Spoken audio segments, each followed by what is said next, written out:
ठीक है, तो Recording in progress. पैरेलली क्या हो रहा है कि जैसे female during the pregnancy gestation period में मैमरी ग्लैंड का भी डेवलपमेंट हो रहा था, वहां पे डेवलपमेंट हो रहा था कि formation of milk process start हो सके, मेमोरी लोब डेवलप हो जाए, वहां पे एसिनाइन सेल्स की बंचेस एक्टिव हो जाए और उनसे सिक्रीशन नहीं स्टार्ट होगा, जस्ट वो स्टिमुलेटरी वो ग्रोथ कर जाए, वहां की सेल डेवलप हो जाएंगे। अपन ने पढ़ा है ना डेवलपमेंट एंड डिफरेंशिएशन। ठीक है, तो अपने को डेवलप करके वो डिफरेंशिएट कर लेंगे, उनके अंदर टेंडेंसी आ जाएगी मिल्क फॉर्मेशन की, milk formation, production, transportation and ejection, ये सब स्टेप बाय स्टेप मैकेनिज्म चलता है। तो उसी को देखते हैं। The memory gland of the female undergoes differentiation during the pregnancy. यहाँ पे याद रखना कि during the pregnancy he start हो चुका था, जिसके लिए रिस्पॉन्सिबल हार्मोन कौन सा है? ऑक्सीटोसिन, जनरल हार्मोन, और लोकल हार्मोन, मतलब प्रेगनेंसी हार्मोन में कौन सा?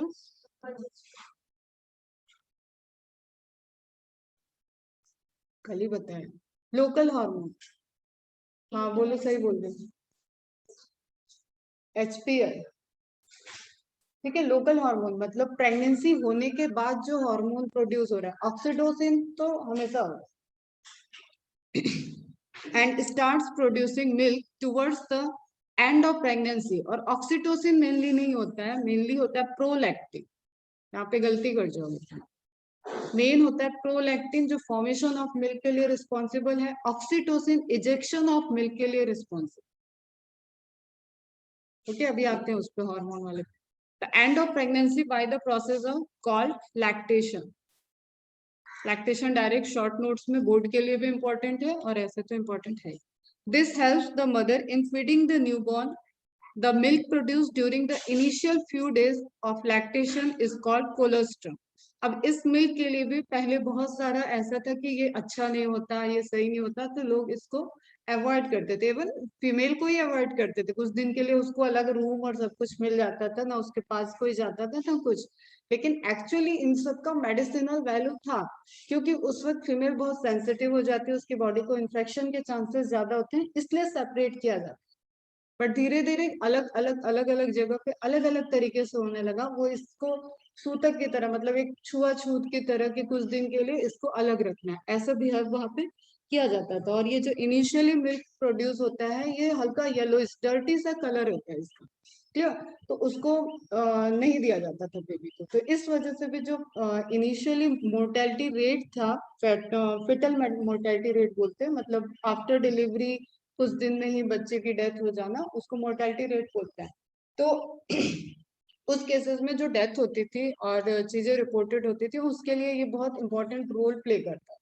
फिर जैसे जैसे मेडिकल स्टडी हुई, चीजों को समझा गया, इसकी इम्पोर्टेंस को समझा गया, तो एक बहुत बड़ा चैलेंज है कि लोगों तक ये बातें कैसे पहुंचाना है, अवेयरनेस कैसे करना है।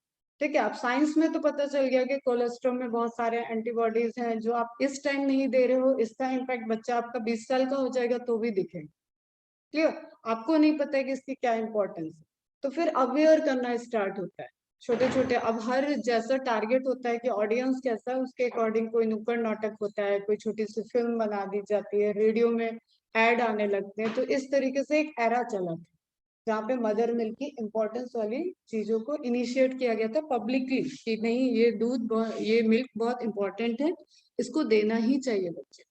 ओके, तो अब तो खैर अवेयरनेस है।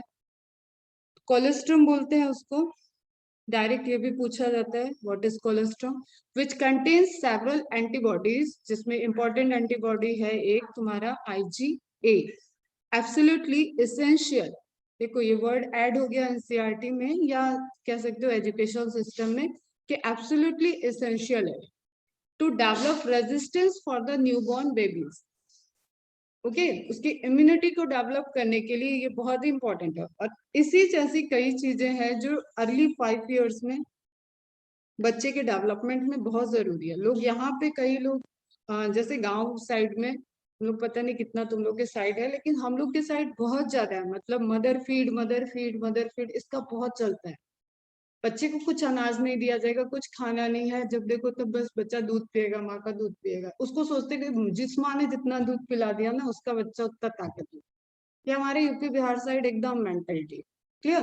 तो बच्चा 5-5 साल तक पता चलता है माँ का दूध पी रहा है, भले ही वो माँ मर जाएगी, माँ का दूसरा बेटा होने लगेगा, लेकिन वो एक बीच में अगर फीमेल फिर से प्रेग्नेंट होती है तो दूध का फॉर्मेशन बंद हो जाता है, ठीक है। फिर जब डिलीवरी होगी फिर से होगा, तो दोनों बच्चे दूध पी, ऐसा भी सीन देखने को मिल जाएगा, ठीक है। तो इन सब चीजों का इम्पैक्ट पड़ता है, ये इतना जरूरी है, लेकिन इनिशियल 1.5-2-3 साल, मैक्स टू मैक्स 2.5-3 साल।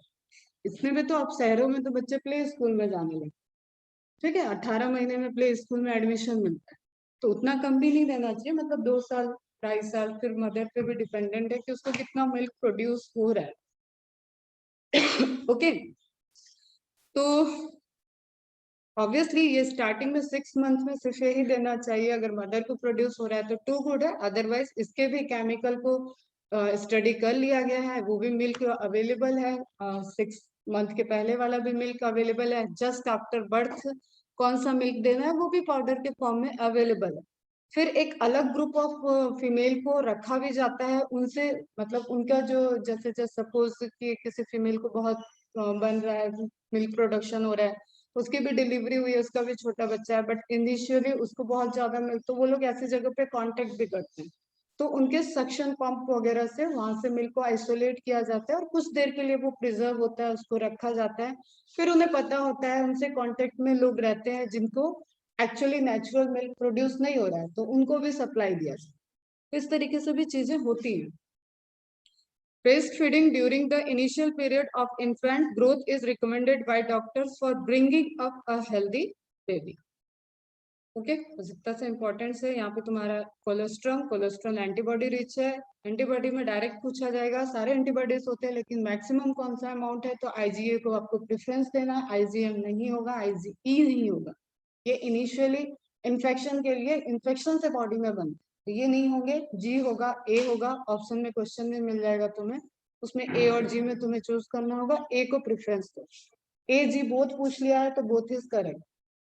ओके, अभी बच्चे जब टेस्ट सीरीज दे रहे थे तो ये वाला क्वेश्चन आया था, एजी वाला। इसको छोड़ते हैं। लेयर सबको समझ में आ गई, एमनियन, कोरियन, योग सैक, एलेंट्राइस।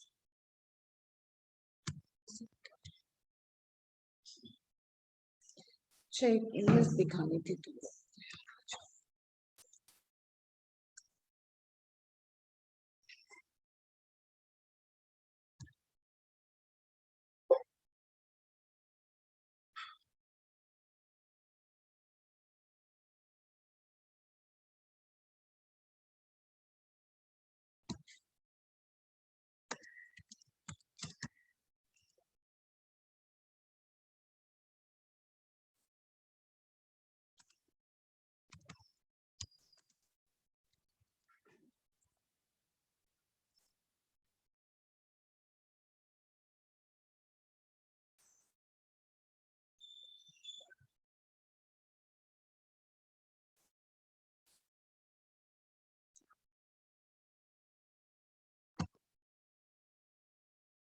इसमें तुम्हें समझ में आ रही है इमेज? ये पूरा एक डिस्क्वाइडल जो स्ट्रक्चर दिख रहा है,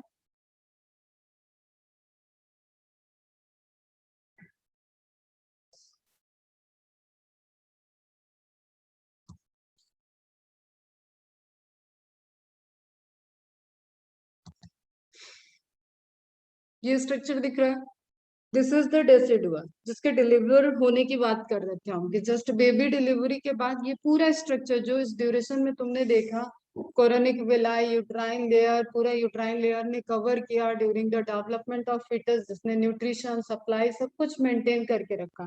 अब आफ्टर द डिलीवरी उसका काम नहीं है मदर के फॉर्म में, इसलिए वो भी क्या होगा, डिलीवर्ड होगा, तो डेसिडुआ इसको बोलते हैं। डायरेक्ट क्वेश्चन है ये, डेसिडुआ मतलब कुछ चीज रिमेनिंग रह गया, ठीक है। तो वो प्लेसेंटा, पूरा ट्रोफोब्लास्ट वाली लेयर, प्लेसेंटा, इसमें अम्बिकल कॉर्ड भी तुम्हें दिख रहा है, तो ये पूरा स्ट्रक्चर आफ्टर द डिलीवरी ये भी डिलीवर्ड होता है। तो दिस इज जस्ट की ट्विन, ठीक है, एक तरीके से हर फीमेल में ट्विन की तरह होता है, और ये डिलीवर्ड होगा जस्ट आफ्टर द डिलीवरी।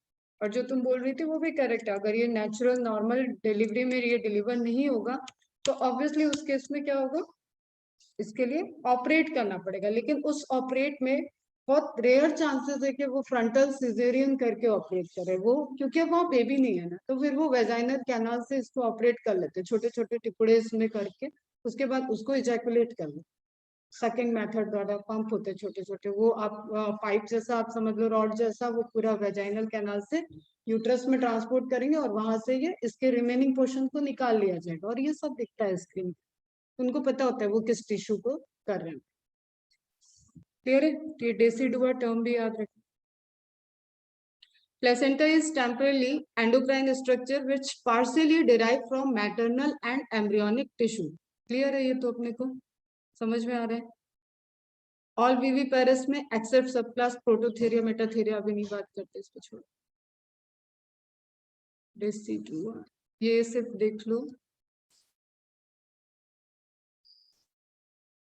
एक तुम्हें ये याद होना चाहिए थोड़ा, जो अभी मैंने बताया, deciduate placenta. This type of placenta is found in human, dog, hare.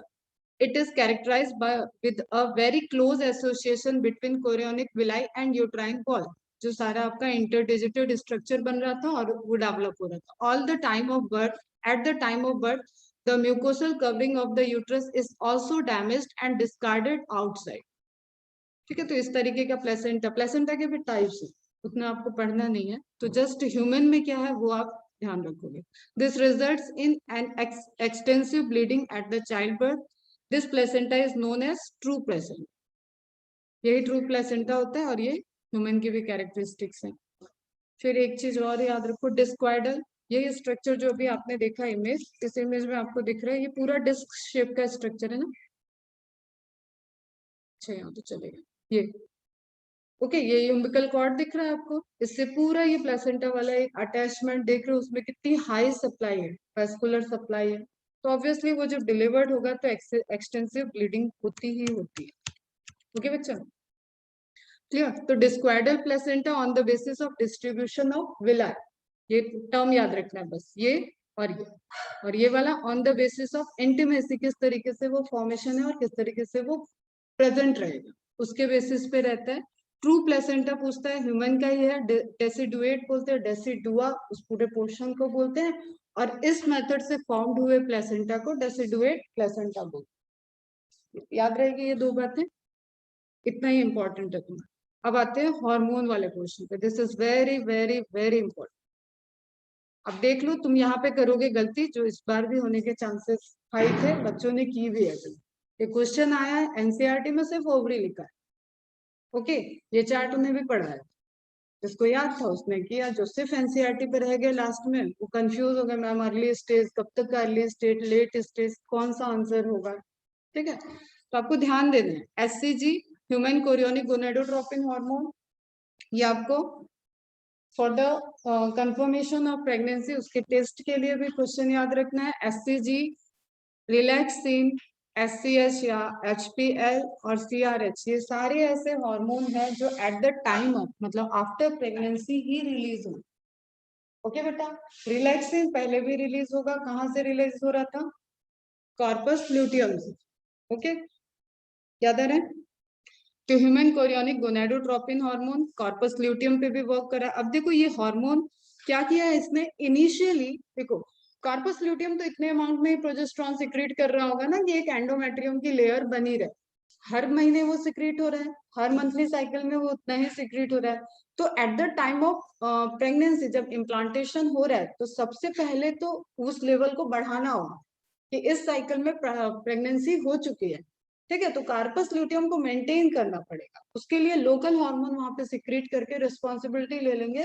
Endometrium की जो यूट्राइन लेयर का अपन ने पढ़ा था कि हाईली रिपीटेटिव डिवीजन स्टार्ट हो गया और वो उस ब्लास्टोसिस्ट को गैस्ट्रुलेशन स्टेज तक पूरा कवर करने जा रही।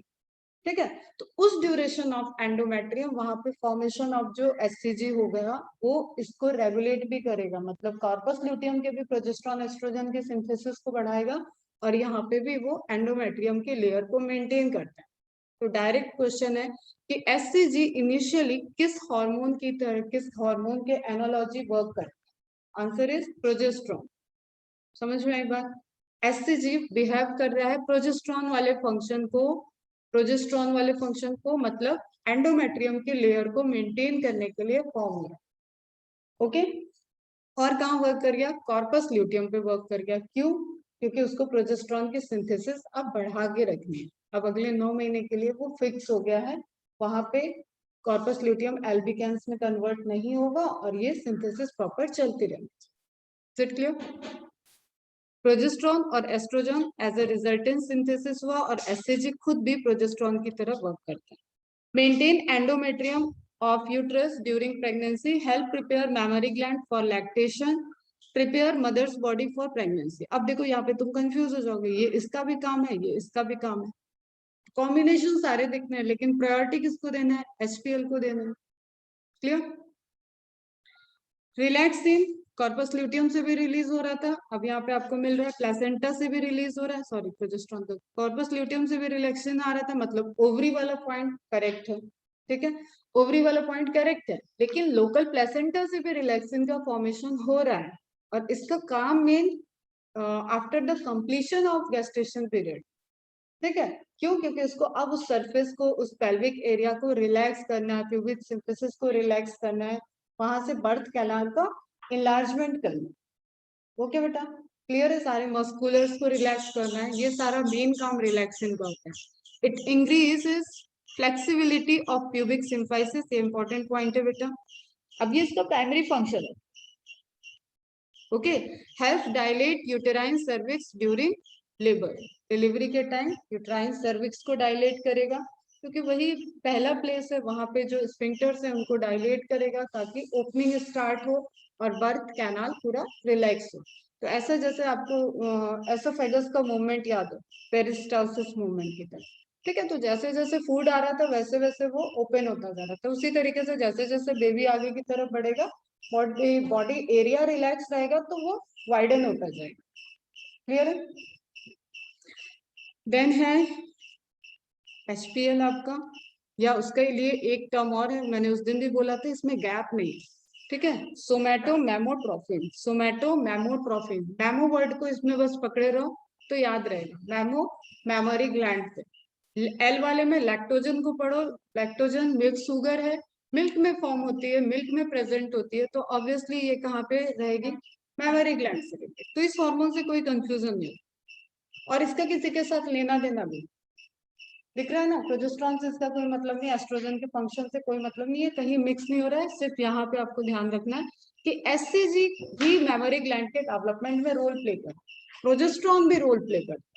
ठीक है, ऑक्सीटोसिन भी रोल प्ले करता है, लेकिन वहां पे भी इंपॉर्टेंस आपको प्रोलैक्टिन का आता है, प्रोलैक्टिन को आप प्रायोरिटी देते हो। क्लियर है? Help prepare mammary gland for lactation. Then है कॉर्टिकोट्रोफिन रिलीजिंग हार्मोन, तो ऑब्वियसली ये क्या है? रिलीजिंग हार्मोन, मतलब ये प्रोड्यूस किससे होना चाहिए था? हाइपोथैलेमस से। ठीक है, लेकिन लोकली ये भी कहाँ प्रोड्यूस हो रहा है? प्लेसेंटा से। क्यों? क्योंकि प्लेसेंटा इज रिस्पॉन्सिबल, इसके ऊपर जिम्मेदारी आ गई, जैसे मदर के वॉर्म के अंदर भी, मदर की बॉडी के अंदर समझो एक छोटी मदर है, तो दैट्स बिहेव इज प्लेसेंट। जो सारा काम एक माँ आफ्टर डिलीवरी अपने बच्चे के लिए करना चाहती है, वही काम बॉडी के अंदर प्लेसेंटा के ऊपर आ गया। तो प्लेसेंटा को ना हाइपोथैलेमस पे विश्वास है, ना पिट्यूटरी पे विश्वास है, ना ओवरी पे विश्वास है, उसने लोकल सारी जिम्मेदारी उठा ली कि अभी जब तक ये फर्स्ट ट्राइमेस्टर और पूरी चीजें डेवलप नहीं हो जाएगी, मैं सारे लोकल हार्मोन सिक्रीट करूंगा। तो ऑल ऑफ सडन वो लेयर एंडोक्राइन लेयर के साथ एंडोक्राइन लेयर में कन्वर्ट हो जाता है। क्लियर है? Stabilises the timing of birth, increases secretion of cortisol, ये अभी बताते थे। ठीक है, किस तरीके से पार्चुरेशन इंडक्शन होता है उसमें ये वर्क करें। क्लियर है बेटा? फंक्शन ऑफ प्लेसेंटा, ये भी एक शॉर्ट नोट्स और सब्जेक्टिव क्वेश्चन के लिए इंपॉर्टेंट है। Exchange of important material between fetal and maternal blood, तुम्हारे एनसीईआरटी में भी लिखा हुआ है यही सब point. The essential material are exchange by diffusion, pinocytosis और एक्टिव ट्रांसपोर्ट, सभी पढ़ा हुआ है। पिनोसाइटोसिस और फेगोसाइटोसिस में क्या डिफरेंस है?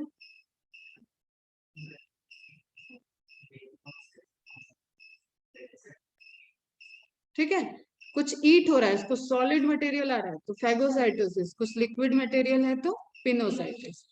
तो ईटिंग एंड ड्रिंकिंग।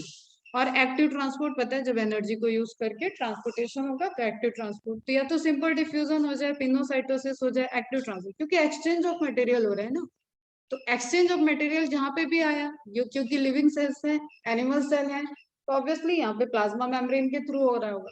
तो सारे प्लाज्मा मेम्ब्रेन के ट्रांसपोर्टेशन वाले मैकेनिज्म को ले आओ यहाँ पे। Clear? The small molecules like oxygen, CO2, water are diffused through placenta. ये वैसे भी नॉर्मली भी डिफ्यूजन के थ्रू जाते हैं। गैसेस डिफ्यूजन पढ़ा हुआ हम लोगों ने, सिंपल डिफ्यूजन में ये सारे मॉलिक्यूल हैं। वाटर एक्वापोरिंग के थ्रू जाता है, तो दे आर सिंपली डिफ्यूज। इनको प्रोटीन चैनल की नीड नहीं है, नहीं एनर्जी की नीड है। अपने ऑक्सीजन वाला पार्शियल प्रेशर वगैरह सब याद होगा, ठीक है, कि टिश्यू के साइड में ऑक्सीजन इधर हाई रहेगा, टिश्यू के इंटरस्टिशियल स्पेस में हाई रहेगा, अंदर लो रहेगा, इसलिए वो हाई टू लो मूव कर जाता है। CO2 इधर हाई रहेगा, इधर लो रहेगा, इसलिए CO2 बाहर आ जाता है।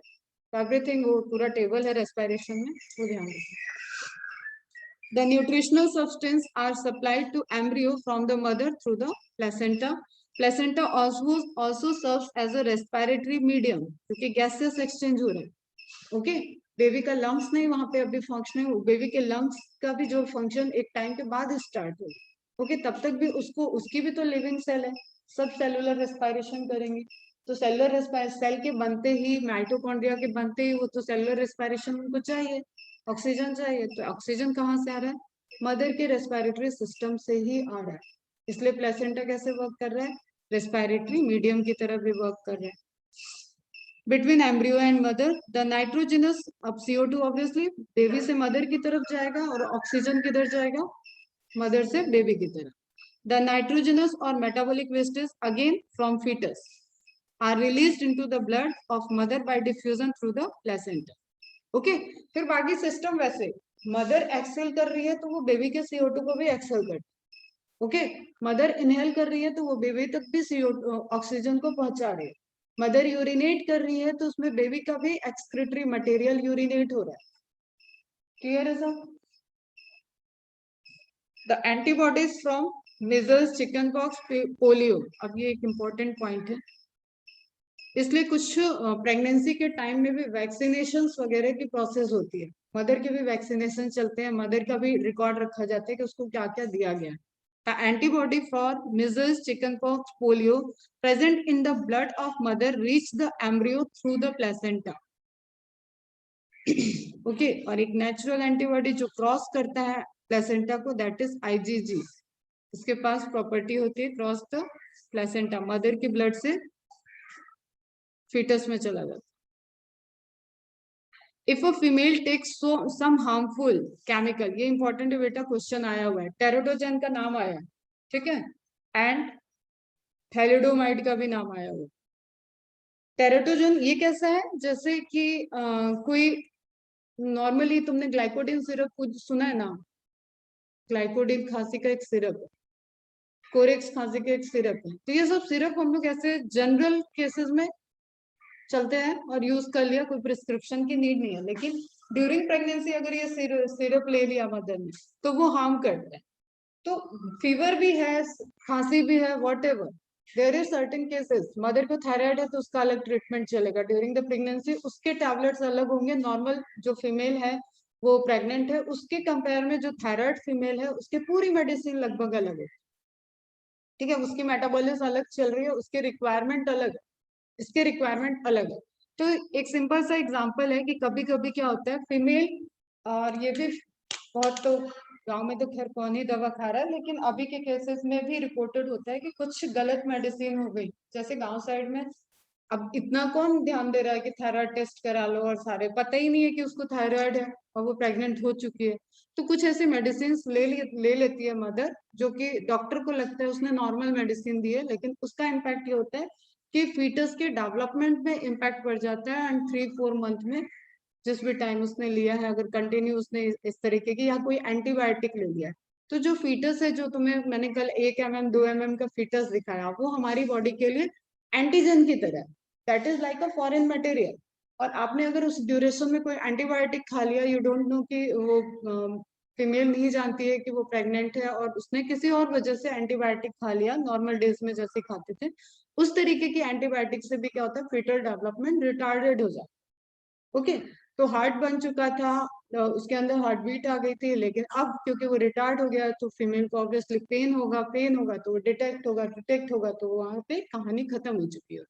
तो इसलिए सजेस्टेड होता है कि प्रेगनेंसी टेस्ट के लिए तो किट आ चुकी है, उसके टेस्ट के बाद ही फीमेल को under the guidance of gynaecologist रहना चाहिए। ठीक है,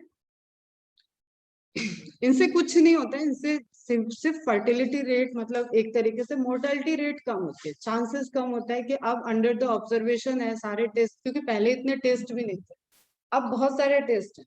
जैसे मेरी ही खुद की भाभी का जो केस है, वो 3 बार उनका एबॉर्शन हुआ, अच्छे अच्छे डॉक्टर देख रहे थे, लेकिन कुछ पता ही नहीं चल रहा था कि प्रॉब्लम क्या है। और जो तुम लोगों ने ब्लड क्लॉटिंग के मैकेनिज्म पढ़ी है, और उसी भाभी के केस को फिर मैंने पीएचडी का सेकंड पार्ट में ले रखा है। एक तो मेरा प्रोजेरिया वाला है, दूसरा मैंने भाभी के केस को लिया। तो उनका क्या, उनका क्लॉटिंग, उनके ब्लड में जो हिपैरिन इंजेक्शन तुम लोगों ने देखा ना, क्लैक्सन इंजेक्शन एक आता है, तो हिपैरिन का अमाउंट नहीं है तो वो क्लॉट हो जाता है। तो ब्लड ही क्लॉट हो रहा है, तो ब्लड से ही तो पूरा बेबी डेवलप होने वाला है, तो इसलिए उनका टर्मिनेशन हो जाता था। तो अब ये सारा डिटेक्ट हुआ जब भाभी की पूरी क्रोमोसोमल स्टडी की गई, ठीक है, भैया की पूरी क्रोमोसोमल स्टडी आया, तब पता चला कि ये प्रॉब्लम है। तो उस प्रॉब्लम में, ये प्रॉब्लम अब करोड़ों में किसी एक को होती है, ठीक है। तो अब उसका ट्रीटमेंट क्या है कि डेली एक इंजेक्शन खुद ही लेना। डेली इंजेक्शन है तो आप डॉक्टर के यहाँ तो जा नहीं सकते, और इसी वजह से वो 5th मंथ तक चलता रहा, और 5th मंथ में जाके फिर से वो कॉम्प्लिकेटेड हो गया, ठीक है, जस्ट बिकॉज उनकी बॉडी उसको, उनकी बॉडी के ब्लड ऑलरेडी थिक है। समझ में आ रही बात? ठीक है, उसकी जो डेंसिटी है वो थिक है, नॉर्मल ब्लड से थिकनेस है, और क्लॉटिंग की एबिलिटी भी ज्यादा है। तो अब डेली क्या कर रहे हैं अपन, शाम को एक इंजेक्शन लगा रहे हैं, तो भाभी खुद भी लगा रही है, भैया भी लगा रहा है, मैं हूं तो मैं लगा रहे हैं। तो एक डेली रूटीन में आ गया कि आप जब तक इंजेक्शन नहीं लगाओगे तब तक आपका ब्लड का लेवल ऐसा थिन नहीं बने रहेगा कि वहां पे, अब उनको तो अब डेली लाइफ में तो चाहिए नहीं था, उनकी खुद की लाइफ तो अच्छी चल रही थी, लेकिन at the time of pregnancy उनको इस वजह से प्रॉब्लम हुई। तो समझ में आ रहा है, अलग अलग से प्रॉब्लम रहता है, इसलिए डॉक्टर के कंसर्न में रहना चाहिए ताकि केसेस अच्छे से, ठीक है। तो हार्मफुल केमिकल और कुछ भी है, अब जैसे आप हायर सोसाइटी की बात करो, अब ये सब सोसाइटी वाली बात है जो आपको पता होनी चाहिए। हायर सोसाइटी में कोई बहुत बड़ी बात नहीं है, आपको निकल जाओगे कहीं पे भी तो वहां पे चाय सुट्टा करती हुई लड़कियां भी दिख जाएंगी, सॉफ्टवेयर इंजीनियर है, हर ब्रेक में वो चाय पी रही है, चाय के साथ वो सिगरेट के छल्ले बना रही है, ड्रिंक ले रही है। तो अब ऑब्वियसली ऐसे ही इसका तो प्रॉब्लम वैसे ही इंजूरियस है, मेल के लिए भी है, ठीक है, लेकिन मदर फीमेल के ऊपर जिम्मेदारी है कि उसको बेबी प्रोड्यूस करने वाली क्वालिटी उसी को दी गई है। तो अब ये केसेस जो जिनकी ये हैबिट होती है, तो इनके और भी फर्दर वही है कि एक तो लेट सारा मैरिज वगैरह late, career point of view से, फिर ऑलरेडी ये हैबिट में अगर 10 साल भी बॉडी ड्रिंक और इसमें रह गई तो मामला मतलब सारा टर्मिनेशन की तरफ ज्यादा जाता है। इसलिए आजकल प्रेगनेंसी की प्रॉब्लम बहुत ज्यादा बढ़ रही है एक तरीके। तो कोई भी लिक्विड ड्रग, ये सारी चीजें जो होती है ये हार्मफुल इम्पैक्ट कर सकती हैं फीटस को। ओके, ड्यूरिंग प्रेगनेंसी दिस में क्रॉस द प्लेसेंटा, क्रॉस कर सकता है, ये प्लेसेंटा से जो क्रॉस करेगा वो तो फीटस से पहुंचेगा। सिंपल केमिकल है बेटा, डिफ्यूजन मैकेनिज्म के थ्रू या ट्रांसपोर्टेशन मैकेनिज्म के थ्रू, ये सेल टू सेल ज्यादा है, इसको नहीं पता है कि ये क्रॉस करके बेबी की तरफ जाए। तो मदर ने ड्रिंक ली तो वो बेबी तक पहुंचेगा, और ड्रिंक के केस में तो मैंने वैसे ही तुम्हें बताया, वो तो वैसे लीवर में आ जा रहा है, उसको तो डाइजेस्ट होने की भी जरूरत नहीं है, तो ऑब्वियसली वो बेबी तक भी आराम से पहुंच सकता है। Placenta and on reaching into fetus may cause deformity during organogenesis, that is the, इस डिफॉर्मिटी के लिए टर्म यूज करते हैं थैलिडोमाइड, जिसमें जब बच्चा, तो क्योंकि डेवलपमेंट रिटार्ड हो गया तो एक मांस के टुकड़े की तरह डिलीवर हो, ठीक है, समटाइम उसमें हार्ट बीट भी दिखेगी, ऑर्गेनोजेनेसिस नहीं हुआ, मतलब लिम्स वगैरह का फॉर्मेशन नहीं हुआ है और उसके पहले हार्ट आ गया, वो डिलीवर करते हैं डॉक्टर, तो उसमें बीट लगते हुए चलता हुआ दिखेगा, लेकिन वो कंडीशन क्यों हुआ, just because of this habit. इसमें केमिकल्स में कोई ड्रग भी हो सकती है, कोई मतलब मेडिसिनल इम्पैक्ट भी हो सकता है, और बाकी बैड हैबिट से भी हो सकता है। तो ये पॉइंट आपको इंपॉर्टेंट है, इससे 2 बार 3 बार क्वेश्चन ऑलरेडी आ चुका है। Placenta itself secretes some hormones like progesterone, estrogen, inhibin HCG, HPL. Progesterone maintain the supports the fetus during the whole pregnancy period. At the time of parturition, relaxin को ध्यान रखना है, parturition में ही काम है इसका ज्यादा. Is secreted by placenta which lubricate. देखो relaxin ऐसा नहीं कि पहले कुछ काम नहीं कर रहा हो. जो यूट्रस का साइज बढ़ रहा है, एक मदर जो एक फीमेल है जो कि नॉर्मल उसका स्टमक का साइज तुम्हें दिख रहा है, और देखा है तुमने प्रेग्नेंट लेडी का, और फुल गेस्टेशन जिसका, उसका तो सांस लेना भी मुश्किल रहता है, उसकी ब्रीदिंग रेट सब कुछ डाउन हो जाती है. तुमने डायफ्राम मूवमेंट में भी मैंने एग्जांपल दिया था. ठीक है, तो उन सारे केसेस में भी रिलैक्सिंग वर्क कर रहा है, तभी तो कोई चीज रिलैक्स है, कोई चीज एक्सपेंड कर पा रही है. अगर इफ यू थिंक कि यूट्रस की पूरी वॉल को अपन रिजिड कर, तो इज इट पॉसिबल कि अंदर बेबी ग्रो कर पाए? कोई चीज ग्रो कर रही है, कोई चीज बढ़ रही है, तो वो अपना एक स्पेस ऑक्युपाई करे. इस यूनिवर्स में अगर अगर मैं यहाँ पे एक पॉइंट भी लिखती हूँ, तो इस पॉइंट का भी एक स्पेस है.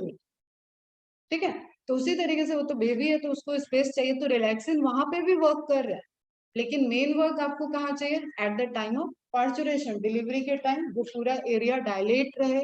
डायलेट रहेगा तो जिस तरीके से बेबी मूव करेगा तो उसको प्रॉपर प्लेस मिलेगा. Which lubricates and widens the birth canal to facilitate childbirth. Okay, parturition हो गया. ये पोर्शन पढ़ना है आपको थोड़ा सा भी ध्यान से सुनो. थर्ड वाला पॉइंट, पिट्यूटरी ग्लैंड सीक्रेट्स. चलो पहले हम इमेज से बताते हैं. ठीक है, अब देखो ध्यान से सुनो. स्ट्रेच रिसेप्टर की मैकेनिज्म सबको पता है, यूरिनरी ब्लैडर में भी पढ़ा. तो किसी चीज की, किसी वॉल का एक लिमिट है कि वो ऐसे ऐसे ऐसे बढ़ रहा है, बढ़ रहा है, बढ़ रहा है. फिर अब उसके स्ट्रेच रिसेप्टर बोल रहे हैं कि this is the maximum limit. Lungs में भी, प्लूरल कैविटी में भी ये वर्क किया था. ऐसा नहीं कि आप इनहेल करते जाओ तो पूरा फट जाए, तो स्ट्रेच रिसेप्टर वहां पे भी वर्क कर रहे हैं. तो इसी तरीके से यूट्राइन वॉल बड़ी बड़ी बड़ी, अब इसका लेवल एकदम पीक पे. तो स्ट्रेच रिसेप्टर एक्टिव होंगे और uterine stretch receptor stimulates by the afferent neuron.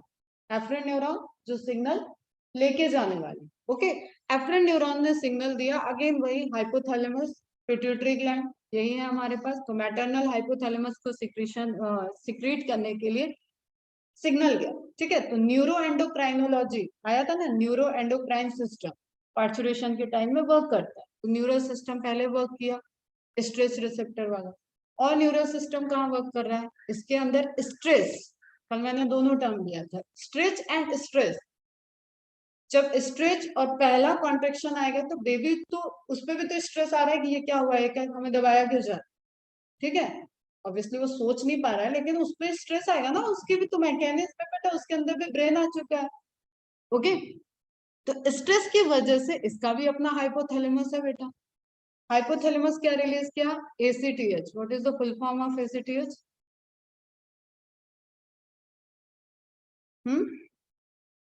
सही बोल रहे हो? रिलीजिंग हार्मोन रहेगा, तो कहाँ से सिक्रीट होगा? हाइपोथैलेमस से. तो इसके हाइपोथैलेमस से सिक्रीट हुआ, कहाँ पे वर्क करता है? एड्रिनल ग्लैंड पे. अब याद आ जाएगा, फ्लाइट फियर हार्मोन क्या था? Fight fear flight. Fight fear flight. ठीक है, डरना, लड़ना, उड़ना. Is it clear? तो अब इसको क्या लग रहा है? इसको डर ही तो लगेगा. स्ट्रेस रिसेप्टर इसके वर्क किए, स्ट्रेस में आया है. ठीक है, तो उससे ACTH रिलीज हुआ. ACTH बच्चे के एड्रिनल ग्लैंड पे वर्क किया. इसने भी क्या रिलीज किया है? अब एड्रिनल कॉर्टिकॉइड, जो तुम्हारा एड्रिनल कॉर्टेक्स रीजन से रिलीज होने वाले हार्मोन थे, नेफ्रिन एफ्रिन एफ्रिन सारा आपने पढ़ रखा है. क्लियर? वो हार्मोन रिलीज हो रहे हैं, वो हार्मोन रिलीज ब्लड में आए. ठीक है, ब्लड में रिलीज हो रहे हैं. Progesterone synthesis level of oestrogen and prostaglandin synthesis increases, because ये मूवमेंट में अभी हेल्प करेंगे, ये यूट्राइन मूवमेंट में हेल्प करेंगे. और मदर के हाइपोथैलेमस से क्या आ गया? ऑक्सीटोसिन. कहाँ से रिलीज होता है? पोस्टीरियर पिट्यूटरी से. फॉर्मेशन कहाँ पे? हाइपोथैलेमस में. रिलीज कहाँ होगा? पोस्टीरियर पिट्यूटरी से. पोस्टीरियर पिट्यूटरी को और क्या बोलते हैं? Neuro hypophysis. ऑक्सीटोसिन के साथ और एक हार्मोन कौन सा है? वैसोप्रेसिन का दूसरा नाम ADH. ठीक है, कहाँ पे चले गए हम? Excretory system. कुछ याद आया होगा. ठीक है, तो इस तरीके से आपको चीजें एकदम मैप होनी चाहिए, ब्रेन में होना चाहिए आपसे। ऑक्सीटोसिन रिलीज हुआ, oxytocin uterine smooth muscle contraction, direct, ये तो पहले भी लिख रखा है कि वहां पे स्मूथ मसल्स है, इनवॉलेंट्री है, अंडर द कंट्रोल है नर्वस सिस्टम, आप नहीं करा है, कोई फीमेल नहीं करा रही है कि उसको अब कॉन्ट्रेक्शन करना है, ठीक है। ऐच्छिक मांसपेशियां नहीं है यहाँ पे, इनवॉलेंट्री है। तो यूट्राइन स्मूथ मसल्स कॉन्ट्रैक्ट की, और अगेन जब कॉन्ट्रैक्ट की तो फिर से यही साइकिल चलेगा, स्ट्रेस से ये वाला प्रोडक्शन एसीटीएस, एड्रिनल ग्लैंड, ये मैकेनिज्म, और यूट्राइन से क्या हो रहा है, uterine stretch stimulates afferent neuron, hypothalamus, again secretion of oxytocin, oxytocin ही कॉन्ट्रैक्शन करा रहा है और कॉन्ट्रैक्शन से ही ऑक्सीटोसिन सिक्रीट होता है, ये सबसे मेन इंपॉर्टेंट है, दैट्स व्हाई ऑक्सीटोसिन के इंजेक्शन लग रहे हैं। क्लियर हुआ, कनेक्ट है, ठीक है। अब इसको आप देख लो, जो आप ये बात आती है कि कॉम्प्लेक्स न्यूरो एंडोक्राइन मैकेनिज्म, तो है इसके भी बहुत सारे कॉम्प्लेक्सिटी, बट अभी आपके लेवल पे इतनी भी बहुत इंपॉर्टेंट है, जो मेन है वो यही, the signal for parturition originate from the fully developed fetus, okay, completion of gestation period पे ही होगा, that's why fully developed fetus and the placenta, और प्लेसेंटा दोनों मिलके कर रहे हैं, which induce mild uterine contraction called fetal ejection reflex, fetal को इजेक्ट करने के लिए रिफ्लेक्स जनरेट हो रहा है, that is the parturition reflex. Clear है बच्चों? हाँ, pituitary gland secretes oxytocin in more amount, this hormone induces intense contraction, पहला contraction उससे ऑक्सीटोसिन और इंड्यूस सिंथेसिस होगा in the uterus, due to this contraction the fetus starts moving towards the birth canal या vagina, the labor pain during childbirth is due to this hormone, okay। Oxytocin is the main parturition hormone, एक hormone जिसको आपको top पे रखना पड़ेगा, that is the oxytocin, okay. After parturition oxytocin stimulates milk let down by milk ejection reflex, फिर से reflex कौन सा वर्क करता है, milk ejection reflex, that is what, जब बेबी सक करता है, ठीक है, जब बेबी सक करता है तो निपल पे जो रिसेप्टर है, अगेन वो स्ट्रेस रिसेप्टर है, ठीक है, मदर के निपल को बेबी सक कर रहा है, एरोला वाला जो रीजन है वहां पे बताया हुआ है, तो उसको जब बेबी सक करेगा अपने मुंह में लेगा तो उसके सकिंग से रिफ्लेक्स एक्शन जनरेट होगा और उससे मिल्क का इजेक्शन होता है, तो oxytocin is responsible for milk ejection, prolactin is responsible for milk formation, okay. रिलैक्शन का हो ही गया, तो the ovary and the ovary for pregnant lady, this hormone relaxes pubic symphysis, that is joint between pelvic girdle, so more space is available to the fetus to move out,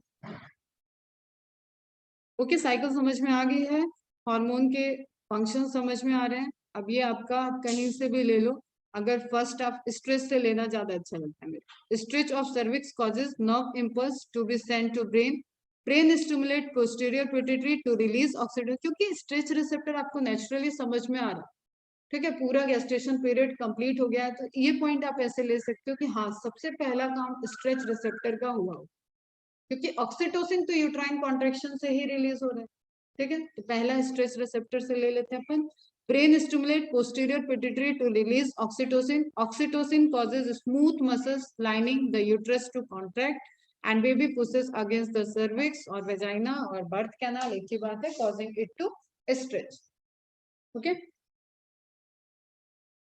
अब यहाँ पे आपको सारे link समझ में आ रहे हैं, placenta से हार्मोन आ रहा है एंड फीटस से हार्मोन आ रहा है, वही जो आप एसीटीएस बोल रहे हो उसी को आप कलेक्टिवली वहां पे बोलते हो प्रोस्टग्लैंडलिन, यहाँ पे देखो, आप ये देखो, एस्ट्रोजन एंड प्रोस्टग्लैंडलिन सिंथेसिस इंक्रीजेस, तो ये पूरे हार्मोनल के कोऑर्डिनेशन वर्क से परफॉर्म होगा, और ये भी आपका स्मूथ मसल्स के कॉन्ट्रेक्शन में वर्क है, ओके। तो फीटल हार्मोन भी पूछ लेते हैं, फीटल हार्मोन में आपको एसीटीएच प्रोस्टाग्लैंडिन याद रखना है, ये यूट्राइन कॉन्ट्रैक्शन करा रहा है, खुद स्ट्रेच में आ गया, खुद स्ट्रेस में आ रहा है, लेकिन अपने ऊपर कॉन्ट्रैक्शन ही कराने की मैकेनिज्म आ रही, क्योंकि अब यहाँ पे बेबी को आराम नहीं दे सकते हैं, this is the final portion जहाँ पे पार्चुरेशन का टाइम, अब इसमें जितना इस बीच कंडीशन में रहेगी बेबी की भी लाइफ को प्रॉब्लम होती है और मदर की भी लाइफ को प्रॉब्लम होती है, ओके, दैट्स वाई ये ऐसा है कि सब कुछ यूट्राइन कॉन्ट्रैक्शन अब यहाँ पे स्टिमुलेट हो जाएगा, फास्ट होने लगेगा, इसका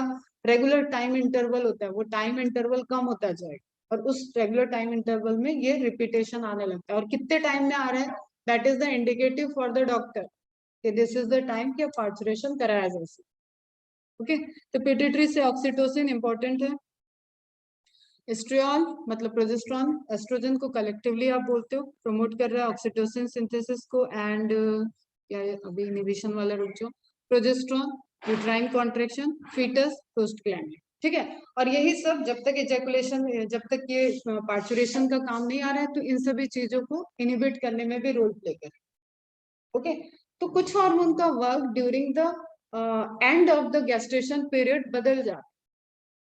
ओके, रिलैक्सिन पहले भी था, ऑक्सीटोसिन भी पहले था, प्रोजेस्टेरॉन भी पहले है, एस्ट्रोजन भी पहले है, लेकिन कंसंट्रेशन में वेरिएशन आता है और उस कंसंट्रेशन में वेरिएशन की वजह से उनका वर्क बदल जाता है। ओके, अब this is the best position for the normal delivery. इस तरीके से अगर बेबी का हेड आ जाता है, यहाँ पे भी रहता है, तो डॉक्टर इतना तो मूव करा लेते हैं। कंडीशन वही होनी चाहिए कि उम्बिकल कॉर्ड इसके गले के चारों तरफ नहीं होना चाहिए, अदरवाइज सेफ एंड साइड की सिजेरियन करके फुल्ली डेवलप्ड बेबी है तो उसका पूरा वर्क मतलब वर्क करता है। और सबसे ज्यादा जो मुश्किल होता है वो ये पोर्शन।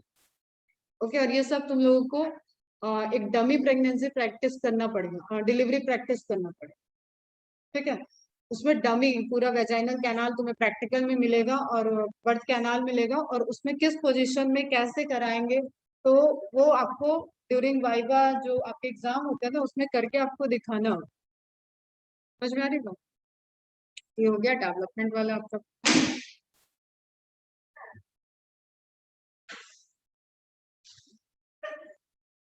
ओके, अगर शॉर्ट में लिखना है तो ये वाले नोट्स में शेयर कर दूंगी, लिख लेना। ह्यूमन गेस्टेशन पीरियड लिखा हुआ है, फर्स्ट ट्राइमेस्टर में क्या क्या हो रहा है ये लिखा हुआ है एकदम शॉर्ट में, second trimester, third trimester.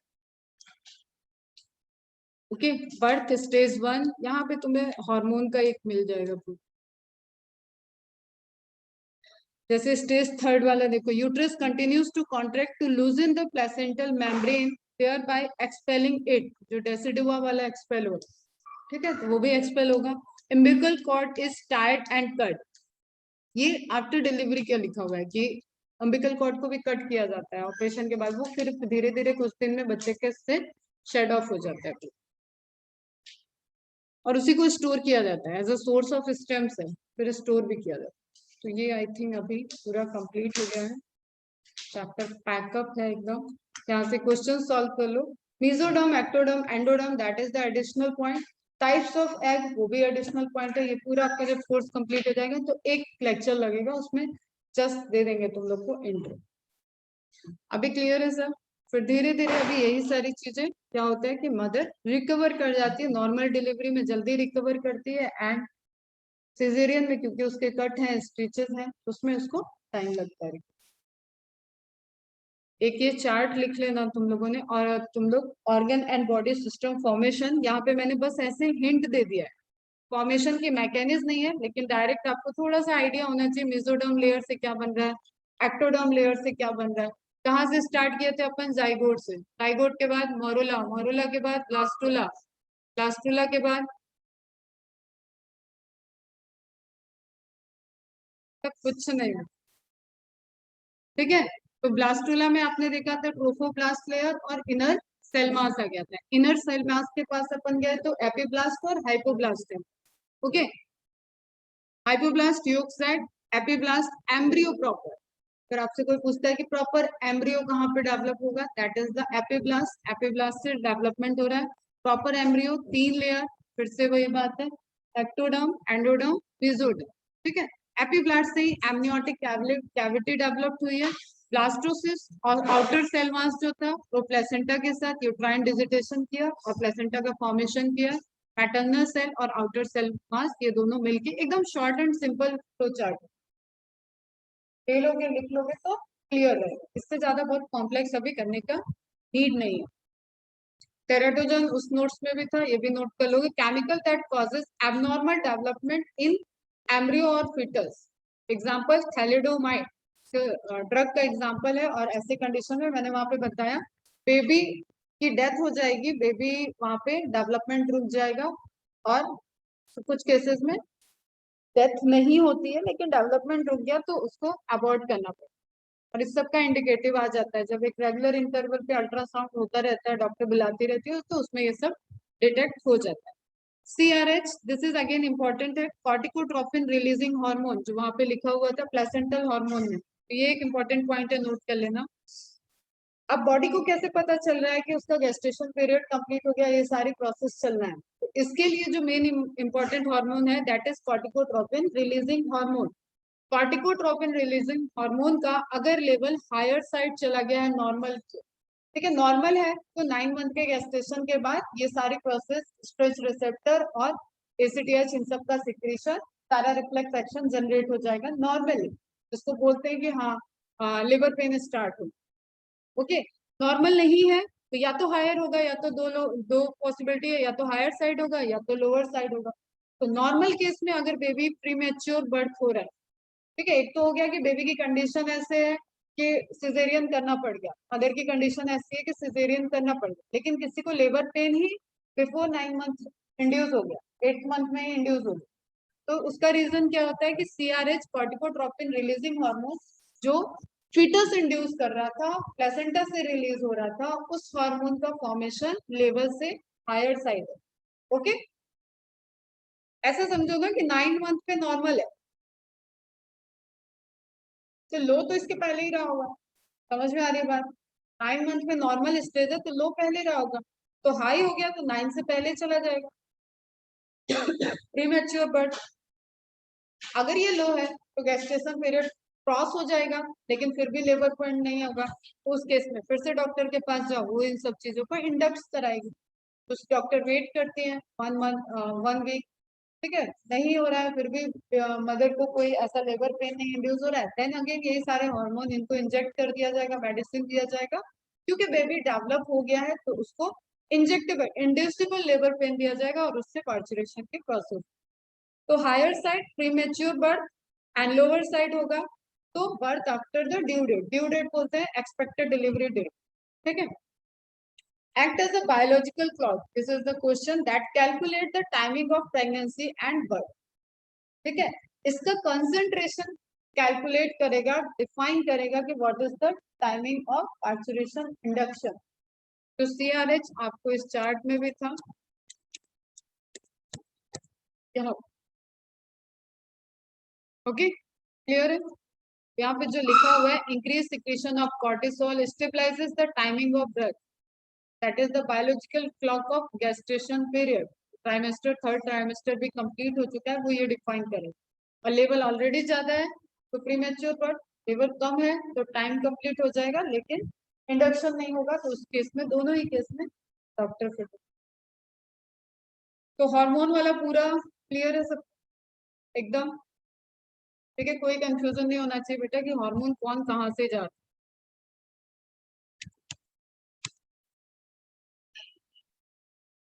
Okay, तो ये चैप्टर तो हुआ आपका कंप्लीट, इसको अच्छे से करो रिवाइज एंड MCQ सॉल्व करो।